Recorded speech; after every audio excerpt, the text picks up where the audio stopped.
శుభకార్యం వచ్చిందంటే తప్పకుండా తమలపాకులు ఉండాల్సిందే. అంతేకాదు ఈ ఆకులు నమలడం వల్ల ఎన్నో ప్రయోజనాలు ఉండటంతో మార్కెట్లో మంచి డిమాండ్ ఉంది. అయితే సాగులో సరైన అవగాహన కలిగి ఉండాలి. ఇలా అవగాహనతో 20 ఏళ్లుగా తమలపాకు సాగు చేస్తూ మంచి లాభాలు గడిస్తున్నారు కడప జిల్లాకు చెందిన కొందరు రైతులు.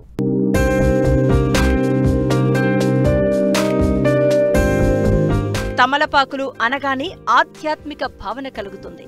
తమలపాకుతో ఆరోగ్య ప్రయోజనాలు చాలా ఉన్నాయి. ఎముకల దృఢత్వానికి తోడ్పడే calcium, folic acid, vitamin A, సిలు తమలపాకుల్లో పుష్కలంగా ఉంటాయి. ఇది రోగ నిరోధక శక్తిని పెంచుతుంది. అలాగే ఫైబర్ కూడా ఎక్కువగా ఉంటుంది. జీర్ణ వ్యవస్థకు తోడ్పడుతుంది. భారతదేశ సంస్కృతిలో తమలపాకు ప్రధాన పాత్ర పోషిస్తుంది. అయితే ఎప్పుడూ తమలపాకుకు మంచి డిమాండ్ ఉంటుంది. అయితే ఈ తోటలు సాగు చేసేటప్పుడు మాత్రం జాగ్రత్తగా ఉండాలి.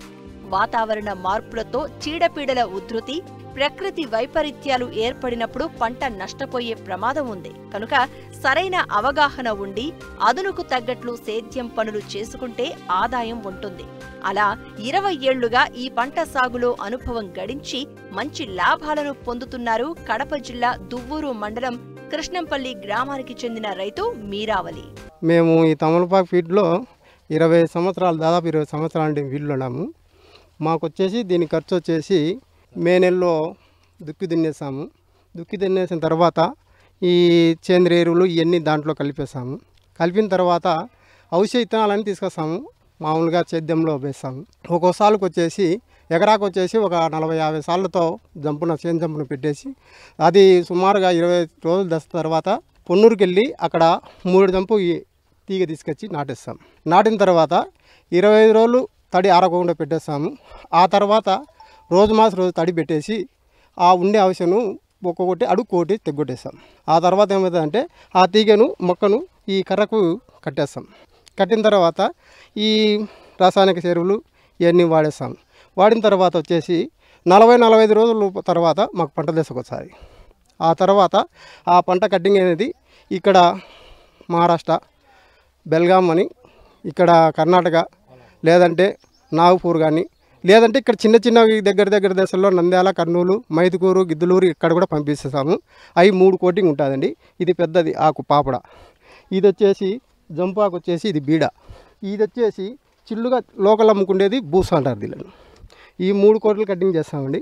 ఈ ఎకరాకు వచ్చేసి దాదాపు వచ్చేసి 4000 తట్టల పైన వస్తాయి. మాకు 4000 తట్టల పైన వస్తాయి. ఒక్కో చట్ట వచ్చేసి 30 రూపాయలు. ఆ తర్వాత ఇవి వచ్చేసి 20 రూపాయలు. ఇట్లా 3 కోటింగ్ తర్వాత చేసిన తర్వాత ఎకరాకు వచ్చేసి మాకు 1 లక్ష రూపాయలు. మా పెట్టుబడి వచ్చేసి ఒక 50,000 రూపాయలు అవుతుంది. ఒక 50,000 రూపాయలు మాకు అదనంగా దేవుని సలహాతో వస్తుంది. ఇప్పుడు మేము 20 ఏళ్ళ తర్వాత ఉంటే ఇదే ఆధారంలోనే బతున్నాము.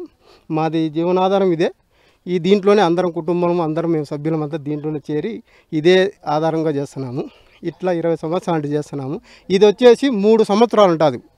దీనికి ఒకటి ఉంది, తెగులు అని ఉంది, వైరస్ ఉంది. కాకపోతే దీన్ని కరెక్ట్గా నేను చెప్పిన పద్ధతులతో వాడుతూ పోతే ఆదాయం ఉంది. ప్రతి ఒక్కరు కూడా చేయవచ్చు, సాగు చేయగలవచ్చు. దీంట్లో ఏముందంటే ఈ కటింగ్ చేసేటోళ్ళది ఒకటి ఇది ఇట్లా కిందికి తీగని దింపేసుకుంటా అలా ఈ పద్ధతిలోకిన ఈ వ్యవసాయం చేసిన వాళ్ళకు ఖచ్చితంగా ఆదాయం ఉంది. కటింగ్ వచ్చేసి ఒక ఎకరానికి 4000 చట్టలు వస్తాయి. ఒక్కో చట్ట 30 రూపాయలు లెక్కేస్తారు. 4 ముళ్ళు 12 1,20,000 డబ్బులు వస్తాయి. అంటే మనకు 70,000 అదనంగా పెట్టుబడి పోతుంది. 3 సంవత్సరాలు అయిపోయారు. 25 రోజులకు ఒక కటింగ్ వస్తుంది. ఇది 25 రోజులకు ఒక కటింగ్ వస్తుంది. 25 రోజులు ఖచ్చితంగా మనం కటింగ్ చేసుకుంటూ వస్తే మనకు సంవత్సరానికి డబ్బులు బాగానే వస్తాయి. ఎవరైనా సాగు చేయగలచ్చు. ఈ పద్ధతి ప్రకారంగా ఎవరైనా సాగు చేయగలచ్చు. 24 గంటలు పని చేస్తుండాలి, డబ్బులు వస్తుంటాయి.